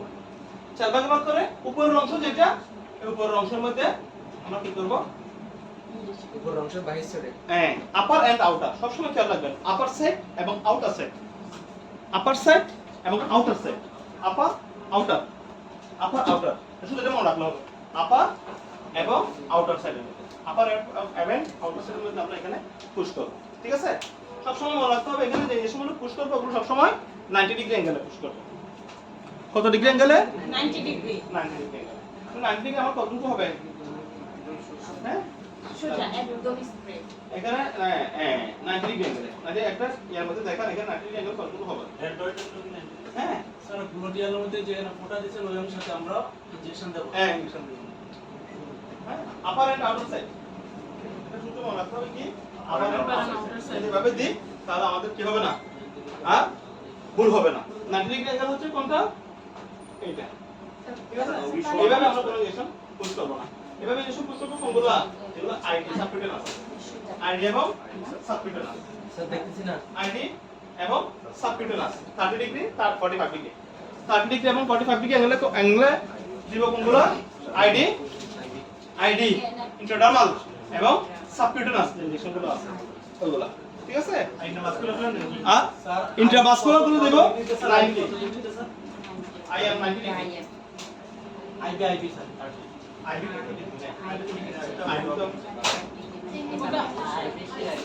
আইডি তো একদম 0 ডিগ্রি, আইডি যখন দিবেন আপনি তখন এটা এইভাবে দিতে হবে 0 ডিগ্রি, ঠিক আছে? যখন সাপ্লিমেন্ট দিবেন তখন আপনি এটা 30 ডিগ্রি অ্যাঙ্গেলে, আবার যখন এটা আমাদের আর একটু বেশি থাকে, আবার যখন আইএম দিবেন তখন এটা সোজা থাকে, ঠিক আছে? Clear clear clear. আর তাহলে গ্লুটিয়ালকে চার ভাগে ভাগ করা যায়, ঠিক আছে? এখন তারপরে দুইটা মানে আপার এন্ড লোয়ার কি বলেছিলেন? আপার এন্ড আউটার, আপনারা ওটা মনে শুনতে মনে রাখবেন কি, আপার এন্ড আউটার। কিউটানেস কত ডিগ্রি স্যার? সাবকিউটেনাস, সাবকিউটেনাস হচ্ছে আপার এন্ড আউটারের মধ্যে 30 ডিগ্রি। আপারে হচ্ছে ইনজেকশন পুশ করতে হবে। হ্যাঁ, কত চিত্র দেখি, চিত্র দেখি তো, স্যার এই সিরিঞ্জের নিডল এটা এটা বুঝেন না আপনি, স্যার আরেকটু বুঝে দেন। এটা বুঝেন না, এটা আরেকটু ফ্রি করে কেমনে বুঝাবো, স্যার সিরিঞ্জের নিডল স্যার সিরিঞ্জের এটা বলে বুঝে নাই, এটা এটা আরো ফ্রি করে বুঝতে গেলে কি করতে হবে, স্যার ফিল করে বুঝাতে হবে না, আপনি যেভাবে বুঝেছেন প্রথমে আবার বলেন। এটা বুঝেন নাই, এটা বুঝছেন? অনেকে স্যার বুঝে না, বুঝে না চিত্রটা। এই চিত্রটা কিসের চিত্র, বাটুকের চিত্র, বাটুকের চিত্র না, buttock back side, back side. Sir আপনার ওই প্যান্টের যেখানে বাটন আছে জাস্ট ওই পজিশনটা এই কাবিয়া কইলে এক্সেপশনাল। এখানে এখানে হবে, হ্যাঁ ও ঠিকই বলছে, হ্যাঁ এই অংশের মধ্যে, যেখানে বাটুকের পিছনের সাইডে সবসময় খেয়াল রাখবেন যেতে upper and outer, upper and outer, শুধু এটা মনে রাখলে হবে, হ্যাঁ? কারণ এখানে দিতে গেলে আপনার নিচে যখন দিবেন তখন একটা নার্ভ আছে, যে নার্ভের সাথে আপনার এখান থেকে পুরোটা একদম লোয়ার লিম্ব পর্যন্ত একদম হাঁটু পর্যন্ত চলে গেছে, হ্যাঁ? ওই নার্ভের মধ্যে যদি সমস্যা হয়, কোনো কারণে যদি নার্ভে যায় তাহলে প্যারালাইজড হয়ে যেতে পারে, মানে পেশেন্টের প্যারালাইজড হয়ে যাবে, হ্যাঁ সেই কারণে আপনাকে ওইটা ওই পয়েন্টটা উল্লেখ করতে হবে, হ্যাঁ ওই পয়েন্টেই মারতে হবে। তাহলে ওটার জন্য একটা মনে রাখতে হবে কোথায়, upper and outer, upper and outer, upper and outer. এটার মধ্যে আপার পজিশনে আমরা ইনজেকশন পুশ করব। আপার এন্ড আউটার যদি কোথায় দিই, গ্লুটিয়াল দিই, গ্লুটিয়াল। হ্যাঁ ওখানে একটা নার্ভ আছে, ওটা হচ্ছে গ্লুটিয়াল নার্ভ। গ্লুটিয়াল নার্ভ আছে, গ্লুটিয়াল নার্ভটা আপনি যদি এই পাশে দেন, এখানে যদি দেন তাহলে এখানে মাংস কম থাকবে, এখানে দিলে ভিতরে থাকবে, এই পাশে দিলে ভিতরে থাকবে, ভিতরে দিলে আপনার গ্লুটিয়াল নার্ভের মধ্যে স্যার ওই জায়গাটা এইভাবে চাপ দিলে যেটা ইয়ে হবে ওখানে দিলে তো চাপ দিলে না, চাপ দিলে আপনি জায়গাটা বুঝতে পারবেন না, চাপ দিলে আপনি জায়গাটার স্পেস কতটুকু এটা বুঝতে পারবেন না। স্যার ইনজেকশন কতটুকু ঠিক আছে? মাঝে করতে হবে? এটা যখন আপনি চাপ দিবেন, চাপ দিলে আপনি স্পেসটা বুঝতে পারবেন না, স্পেসটা হারাই যাবে। সেই কারণে যখন পেশেন্টকে আপনি দেখে দিলে যেতে হলে একটা মুরগি নিয়ে আসে উপর হয়ে শোবেন, ফিস কল লাগছে আমরা তো মনে করেন অনেক সময় ইনজেকশন কতটুকু পুশ করতে হবে? অনেক সময় ফিমেল পেশেন্ট হলো আমরা পুরোটা করতে পারি না, অনেক সময় এরকম কেস করে যায় ফিমেল পেশেন্ট আমাকে দিতে হবে, তো আমি পুরোটা করতে পারবো না, কিন্তু আমি মিডল পয়েন্টটা আমি মার্ক করে রাখি দেবো। হ্যাঁ একটু করে মিডল পয়েন্ট যদি আমি মার্ক করে রাখতে পারি তাহলে পরবর্তী মেজাজটা কিরকম হবে আমার একটা আইডিয়া হয়ে যাচ্ছে, হ্যাঁ একটা আইডিয়া হবে। আপনি যদি মিডল যে পয়েন্টটা আছে, হ্যাঁ এখানে যে মিডল পয়েন্ট আছে, হ্যাঁ এই মিডল পয়েন্টে যখন আপনি করতে পারবেন, আইডেন্টিফাই করতে পারবেন, তখন আপনার পুরোটা নামাতে হচ্ছে না, ঠিক আছে? আপনি এতটুকু করে আপনি বুঝতে পারছেন যে এটা এই পাশে হবে, ঠিক আছে? তখন আপনি ওখানে আপনি পুশ করতে পারবেন। স্যার ইনজেকশন কতটুকু? এটা কতটুকু, এটা কি আইএম ইনজেকশনের কথা বললাম। এবার আসেন আইবি মানে হচ্ছে কি স্যার স্যার নিডেল কতটুকু পুশ করতে হবে সেটা তো বললেন না এই বিষয়ে। কি নিডেলটা ইনজেকশনের নিডেলটা মাংসের ভিতর কতটুকু পুশ করব? এটা হচ্ছে যে মাথাটা দিলেই হবে না। গুড, একটা সুন্দর প্রশ্ন করছে। নিডলটা আমরা কতটুকু পুশ করব? তো এটার মধ্যে একটা আইকিউর ব্যাপার আছে। আইকিউর ব্যাপার বলতে এই ছোট বাচ্চা যেটা বসে আছে, আমি ওকে যদি একটা আইন দিই, খেয়াল করেন, আমি যদি ওকে একটা আইন দিই, আর যদি আমি একটা বয়স্ক মানুষকে যাই, সেলিম ভাইকে আমি একটা ইনজেকশন মারতেছি, বাচ্চাটাকেও আমি একটা ইনজেকশন মারতেছি, তাহলে আমি ডিপকে দুজনের একই ঢুকাবো? না না কতটুকু ঢুকাতে হবে? এটা অ্যাকর্ডিং টু পেশেন্টের সাইজ এবং কন্ডিশন অনুসারে এটা আপনার মধ্যে একটা মেজারমেন্ট অটোমেটিক্যালি তৈরি হয়ে যাবে। আপনি যখন একটা কাজ করতে যাবেন তখন আপনার মধ্যে অটোমেটিক্যালি একটা মানে তৈরি হয়ে যাবে, মানে কতটুকু দিতে হবে। নিডলটা আমরা মনে করেন এখন ভালো প্রশ্ন করছে ও, আপনার বছরের জন্য একটা মেজারমেন্ট নাই কতটুকু সিরিজের কতটুকু দিতে হবে প্রাপ্তবয়স্কদের জন্য এই জিনিসটা হচ্ছে 1.5 ইঞ্চি, 1.5 ইঞ্চ, হ্যাঁ 1.5 ইঞ্চি থাকবে, 1.5 ইঞ্চি, 1.5 ইঞ্চ থাকবে। তো 1.5 ইঞ্চের মধ্যে এটা আমি দেখছি 1.5 ইঞ্চ, তাহলে আমার যদি বাচ্চা হয় তাহলে আমি হাফ দিতে পারি, 1.5 এর মধ্যে হাফ এক বাইরে থাকবে বাচ্চা হলে। আর বাচ্চার জন্য সুইটেবল যদি সিরিজ হয় তাহলে ওই সিরিজ দিয়ে তো হয়ে যাবে, কিন্তু আপনি সিরিজটা কতটুকু নিচ্ছেন? এখন আপনি যদি মনে করেন নিডল অনেক ছোট নিডল আছে শর্ট, ওগুলো নিচ্ছেন, বাচ্চাদের নিডল নিচ্ছেন, তাহলে বাচ্চাদের নিডল পুরোটা দিতে পারবেন, কিন্তু অ্যাডাল্টকে দিতে গেলে এটা পুরোটা দিতে হবে, সেলিম ভাই দিতে গেলে এটা পুরোটা দিতে হবে, ওটাই তো দেখছি স্যার। ঠিক আছে? এটা 1.5 ইঞ্চি তো, হ্যাঁ 1.5 ইঞ্চি অ্যাডাল্টের জন্য পুরোটাই দিতে হবে। হ্যাঁ 10 ইঞ্চি হলো নিডলটা অনেক বড় হয়। তাহলে আপনি বলতে চাচ্ছেন এখন আমার কথা আছে, 5 সেন্টিমিটার বেলতে দেখলে এটা টোটাল হচ্ছে 1.5 ইঞ্চি, 1.5 ইঞ্চি মানে কতটুকু? 1 ইঞ্চি মানে 2.54 সেন্টিমিটার, হ্যাঁ 2.5 সেন্টিমিটার, 2.5 সেন্টিমিটার হচ্ছে একটু বেশি হবে এটা, তাহলে বাচ্চাদেরকে 0.5 দিতে হবে। আমার বাচ্চাদেরও এখানে হিসাব আছে, বাচ্চাদের মধ্যে কোনো 6 বছরের বাচ্চা আছে অনেক মোটা, আবার 8 বছরের বাচ্চা অনেক শুকনা, মানে কেউ মাংস বেশি কেউ মাংস তাই না? স্যার আমি কি একটু নিতে পারি? অবশ্যই স্যার আপনি তাহলে এখন পুরো গায়ের না আবার স্যার তাহলে আপনি বলতে চাচ্ছেন যে আমরা যখন একটা বেবিকে পুশ করব অর্ধেক দিলে হবে। এটার অর্ধেক, এটা আমি আর বলতে একটা পারবো না। প্রাপ্তবয়স্ক না, আমার এটা বলতে পারবো না। আমাদের কোটা এটা আমি না বলতে পারবো না। আমাদের এটা একটা আইডিয়া রাখতে না, হবে না, না এটা আমি বলতে পারবো না। কেন বলতে পারবো? এটা মনে করেন বেবি একটা আছে বললাম তো, একটা বেবি হচ্ছে 6 বছর, 6 বছরের বেবি ওজন হচ্ছে 28 কেজি, ওটা আছে ঠিক আছে 6 বছরের বাচ্চার ওজন 28 কেজি বাড়ে গেছে। আমার দেখা যাচ্ছে 12 বছর একটা বেবি, তার ওজন হচ্ছে 22 কেজি, তাহলে বডি দিয়ে আমার কি আছে? সেটা আমি কতটুকু পুশ করবো এটা আমার আইডিয়ার উপর। এখন আমি আপনাকে বললাম 7 বছর দিতে পারবেন, আপনি 10 ইঞ্চি নিলেন একটা নিয়ে অর্ধেক দিয়ে দিলেন, তাহলে স্যার বলছে যে পেশেন্ট স্যার ব্যথা কোনো কারণে যদি ব্লাড চলে আসে ব্লাড আসতে দেওয়া যাবে না। আচ্ছা ওটা আরেকটা দিন। স্যার তাহলে প্রাপ্তবয়স্কদের ক্ষেত্রে পুরোটাই দিতে হবে ডিটেইল পুরোটাই দিতে হবে প্রাপ্তবয়স্কদের ক্ষেত্রে এন্ডেলগুলো এভাবে সৃষ্টি করা আছে, ওটুকু আপনি কতটুকু দিতে পারবেন। এটা হচ্ছে যে কি আইএম ইনজেকশন দেওয়ার জন্য এটা তৈরি করছে, আইএম আইভি দেওয়ার জন্য, ঠিক আছে। তাহলে এখন আমরা তো এগুলো দিয়ে এখন আইভি দিই না, আইভি কম দিই। আইভি কিসের মাধ্যমে আইভি দেওয়া হয়? আইভি দেওয়া হয় এখন বাটারফ্লাই মেথড। বাটারফ্লাই দিলে ইজি হয়। এই কারণে এখানে আপনি দিবেন হচ্ছে 1 ইঞ্চি 2 ইঞ্চি আছে অ্যাকর্ডিং টু পেশেন্টের কন্ডিশন অনুসারে। আমি যদি একটা অ্যাডাল্টকে দিই তাহলে আমি পুরোটা থেকে কনফার্মেশন, দেখুন বাচ্চাকে যখন দিই আমার চিন্তা করতে হবে অলরেডি কোনো বাচ্চা খাবে গিয়ে লাগতেছে কিনা। স্যার তাহলে আমরা কি ডেল্টয়েডে কি সেম পুশ করব? ডেল্টয়েড পজিশনে হ্যাঁ, ডেল্টয়েড পজিশনও সেম 90 ডিগ্রি অ্যাঙ্গেলে পুশ করব। এরপর হচ্ছে কি ইন্টারভেনাস। আমি যখন দিতে যাই তখন আমি ওদিন বলছিলাম যে আমাদের কতগুলো সাইজ আছে, ক্যানুলার কতগুলো সাইজ আছে, আছে না? কি কি? 18, 20, 22, 24। 18, 20, 22, 24। 18, 20, 22, 24। ঠিক আছে? তাহলে 18, 20, 22, 24 যদি হয় তাহলে সেক্ষেত্রে 18, 20, 22, 24। তাহলে 18টা বড় না 24টা বড়? সংখ্যা 18 বড় না 24 বড়? সংখ্যা 24 বড়। সংখ্যা 24 বড়। কিন্তু এখানে ক্যানুলা এবং বাটারফ্লাই দুটো জিনিস আপনাদের সবসময় মাথায় রাখবেন। একটা হচ্ছে বাটারফ্লাই, একটা ক্যানুলা, একটা হচ্ছে যে বাটারফ্লাই। ঠিক আছে? ক্যানুলার মধ্যে হচ্ছে যে ক্যানুলা হচ্ছে যে সাইজ কত? 18, 20, 22, 24। হ্যাঁ? আর বাটারফ্লাই হচ্ছে যে কত? 19, 21, 23,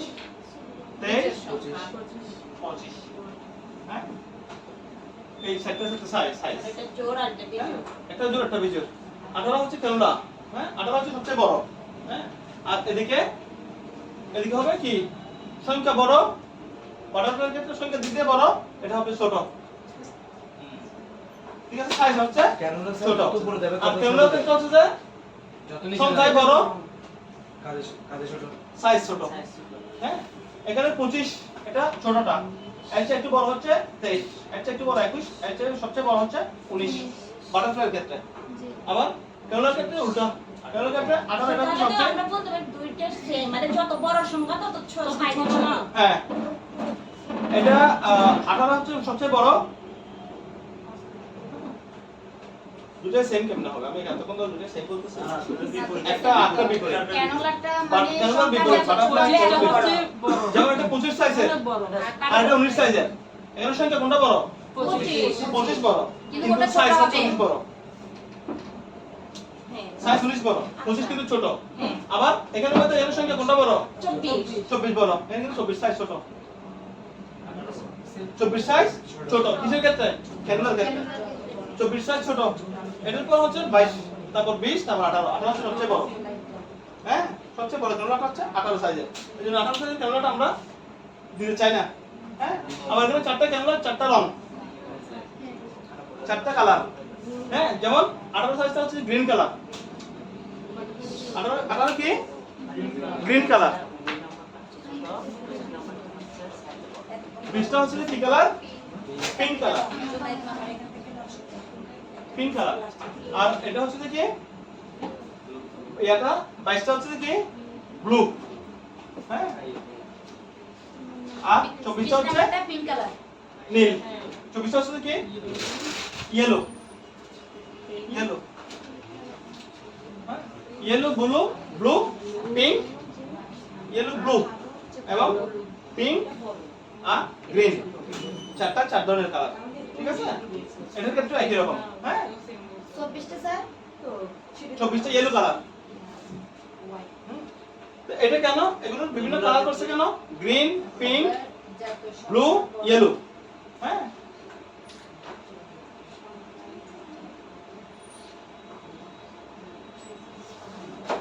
green, pink, blue, yellow. Sir ক্যানুলাটা মানে সংখ্যা যত ছোট মানে ওটা সুই তো বড় হ্যাঁ। ছোট। ছোট।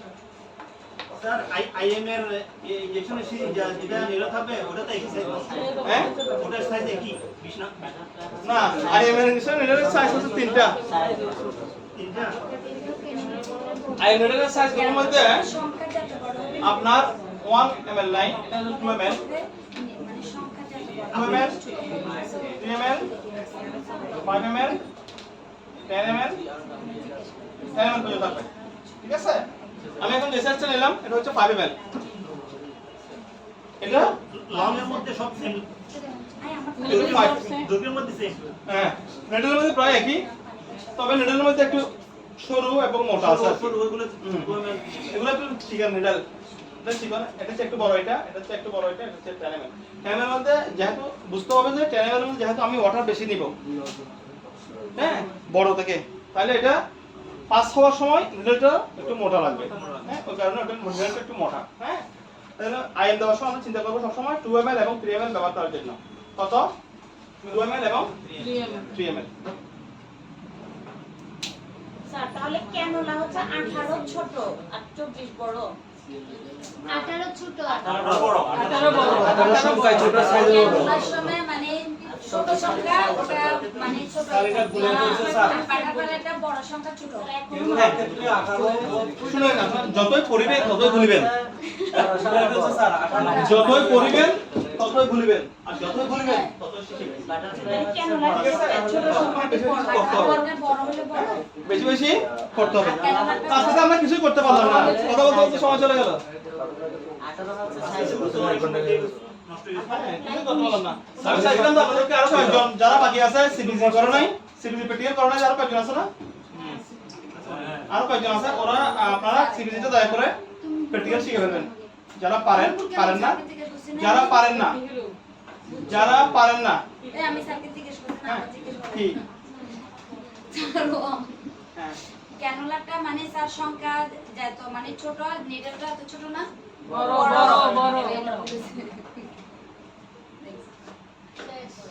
তারপর আপনার প্রশ্ন স্যার স্যার এটা ক্লিয়ার করে দেন স্যার ক্যানোলার ক্ষেত্রে সংখ্যা যেটা ছোট আর এটা স্যার আমি কি এখন ক্লিয়ার করব স্যার হ্যাঁ স্যার ক্যানোলার Clear ক্ষেত্রে করতেছে। হচ্ছে ছোট সংখ্যাটি অবশ্যই বড় হবে এবং বড় সংখ্যাটি নেডেল ছোট এটা হবে এত critical কিছু? ছোট এটা সংখ্যাটি হচ্ছে ছোট বড় সংখ্যাটি বড় ক্যানোলার ক্ষেত্রে 18 হচ্ছে যে ক্যানোলার ক্ষেত্রে হচ্ছে সংখ্যা ছোট হলে সংখ্যা ছোট মানে আমরা বলি না মরিচ চিকন জাল বেশি এরকম আর কি সংখ্যা ছোট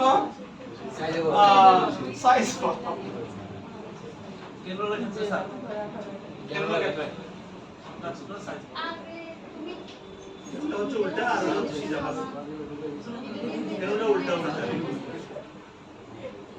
কেনটা হচ্ছে উল্টা আর ইয়া হচ্ছে সিধা ভাবে ক্যানোলার ক্ষেত্রে সংখ্যা বড় সাইজ ছোট সাইজ ছোট আচ্ছা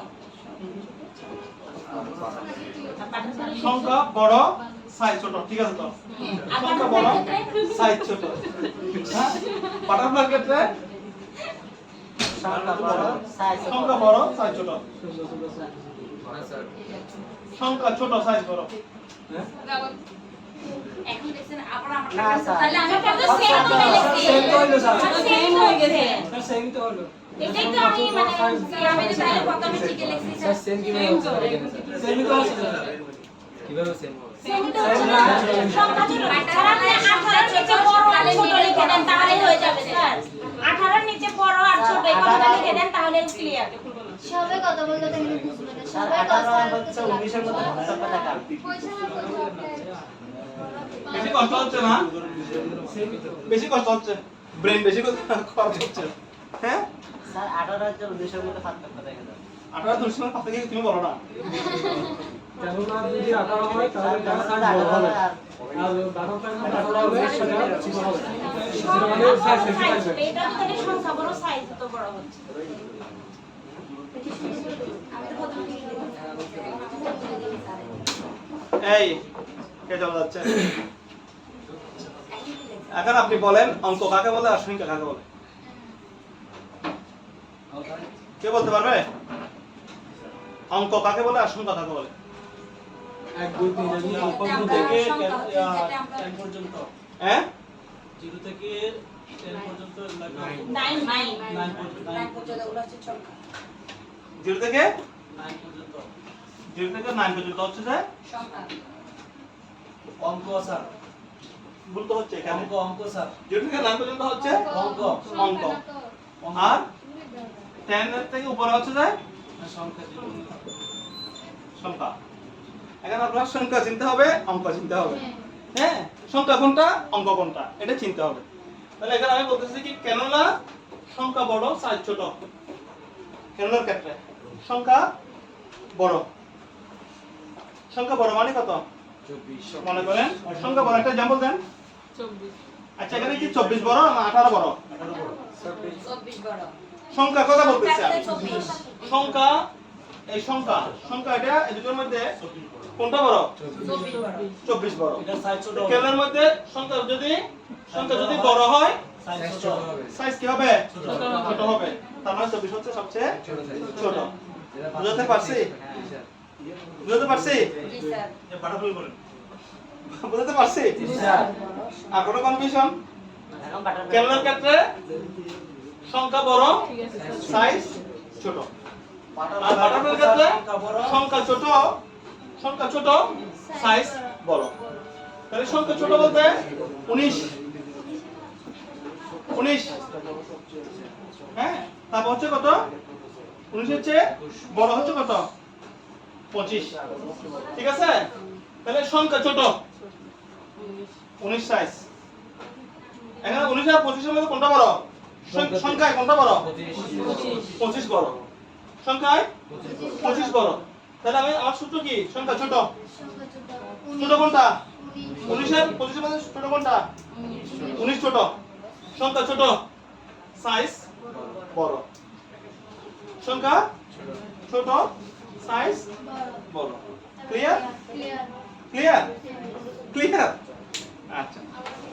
এখন ঠিক আছে স্যার আগে আপনি একই রকম করে দিতে হবে না, একদম না।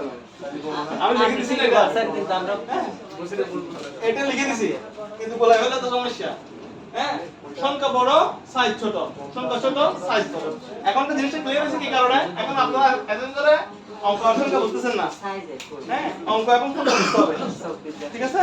সংখ্যা যদি সংখ্যা হিসেবে ছোট করছে সাইজে হচ্ছে আপনার সংখ্যা হিসেবে হচ্ছে তো ক্লিয়ার? বড় করছে তাহলে আজকে এই পর্যন্ত। হ্যাঁ, আপনার প্রশ্ন আছে এই ইয়া নিয়ে, ইনজেকশন নিয়ে? স্যার এটা লাস্ট স্টেশনে একটু প্রবলেম হ্যাঁ, বলেন বলেন। প্রথমটা কেন না সংখ্যা বড় সাইজ ছোট লিখছেন সাইজ আর সংখ্যার মধ্যে মানে পার্থক্য লিখছেন আসলে আর ওটার মধ্যে সংখ্যা ছোট লিখলে স্যার সাইজ বড় হবে স্যার এটার মধ্যে তার কোনো পার্থক্য করে যাচ্ছে না এটা তো সংখ্যা ছোট এবং সাইজ সমান সাইজটা দুটো মানে 18টা বড় না ছোট? 18টা সবচেয়ে বড় না? বড়। তাহলে 19 বড় হয়ে যাচ্ছে না? 19 বড় হয়ে যাচ্ছে না? এটা কনসেপ্টে রাখতে হবে আপনার। সংখ্যা ছোট সাইজ বড়। সংখ্যা সাইজ। সংখ্যা সাইজ। সংখ্যা ছোট। 19 কি ছোট? ছোট হ্যাঁ 19 আমি যদি এখন দুটো সংখ্যা নিই, আমি এখন 25 আর এটা দুটো সংখ্যা নিছি। এই দুটোর মধ্যে কোনটা ছোট কোনটা বড়? 19 ছোট। 19 ছোট। সংখ্যা ছোট। সংখ্যা ছোট হলে সাইজ বড়। সাইজ বড় হবে। ক্লিয়ার কথা, এটা একদম ক্লিয়ার দাও। সংখ্যা ছোট। আমি মনে করেন এখন 19 পর কত আছে? 23 এই 23 আর 25 নিলাম। সংখ্যা কোনটা ছোট? সংখ্যা কোনটা ছোট? 23 ছোট। তো 23 ছোট হলে সাইজ বড় হবে। 23 সাইজ আরেকটু বড়। কথা বুঝছেন না? তারপর 23 বড় হতো 21 আরো বড়। সংখ্যা ছোট সাইজ বড়। এই সিম্পল একটা বিষয়। হ্যাঁ, আবার এদিকে হচ্ছে যে খেলার ক্ষেত্রে সংখ্যা বড় সাইজ ছোট। সংখ্যা বড় মানে হচ্ছে যে কত? 24 আর 18 এর মধ্যে কোনটা বড়? 24 বড়। তাহলে সংখ্যা বড় সাইজ কিন্তু ছোট। 24টা হচ্ছে 18 থেকে 24 বড় না, কিন্তু 24 সাইজ হচ্ছে যে ছোট।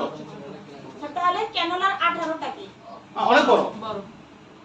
তো তাহলে বাটারফ্লাইয়ের 19টা কি? বড়। বাটাটা 19টা সেমই তো হচ্ছে। ঠিক জায়গা। ওটাও বড় এটাও বড়। সংখ্যা দিয়ে শুনে করুন আপনি। এখানে আছে কেননাতে আছে কত কত? 18 20 22 24 আপনারা সংখ্যাটা হচ্ছে দেখতে বিষয় স্যার আর এটা আছে কত 19 25 সিম্পল একটা জিনিস এটাকে একটা ফেলাছেন কেন এটা কয়টা এখানে চারটা এখানে 18 টা সবচেয়ে বড় 24 সাইজের হচ্ছে ক্যানোলা দেন একটা জিনিস খেয়াল করেন সাইজের কি একটা জিনিস খেয়াল করেন এটা ক্যানোলাটা 18 হচ্ছে সবচেয়ে বড় 25 সাইজের গেছি কিন্তু 18 কি আদৌ সংখ্যা বড় না হ্যাঁ না সংখ্যা বড় কোনটা 24 তো সংখ্যা সাইজ ছোট তো সংখ্যা বড় হলে সাইজ ছোট সংখ্যা বড় হলে সাইজ ছোট সংখ্যা ছোট সাইজ বড় বড় থেকে ছোট হতে যাচ্ছে আর নিচেরটাতে ছোট থেকে বড় হচ্ছে না না ছোট থেকে ছোট থেকে বড় এটা বড় থেকে ছোট হ্যাঁ ভুলে গেছে না ভুলেছে কাদের কাছে ভুলেছে হাত উঠান কি ভুলেছে এখন বুঝতে পারেন নাই এখন বুঝছি এটা একদম এখন একদম সোজা। আর তার থেকে বড় কথা হচ্ছে সব পেশেন্ট তো আর সেম হবে না হ্যাঁ সব পেশেন্ট তো আর সেম হবে না। ওই জন্য তো সাইজ করছে না তো সাইজ করা লাগতো না সকল তো সেম ভাই সাইজ হতো তখন কি করবো? যখন থেকে পেশেন্টকে দেখে হ্যাঁ একটা সাইজ তৈরি করলে তো হয়ে যেত হ্যাঁ এতগুলো সাইজের দরকার ছিল না তখন একটা সাইজ এই যে আমরা গেঞ্জি গায়ে দিচ্ছি শার্ট গায়ে দিচ্ছি 16 16.5 15 আর গেঞ্জির মধ্যে দেখা যাচ্ছে যে কি আপনার বিভিন্ন রকম সাইজ আছে প্রত্যেক জিনিসের একটা সাইজ আছে না হ্যাঁ তাহলে এটা বয়সের সাথে শরীরের সাথে খাপ খাইয়ে যাতে নিতে পারে ওই জন্য আপনারা এই দুটো পয়েন্ট লিখছেন ক্যানোলার পাশে লিখে রাখছেন সংখ্যা বড় সাইজ ছোট স্যার এবং বাটারফ্লাই পাশে লিখে রাখছেন সংখ্যা ছোট সাইজ বড় বাস না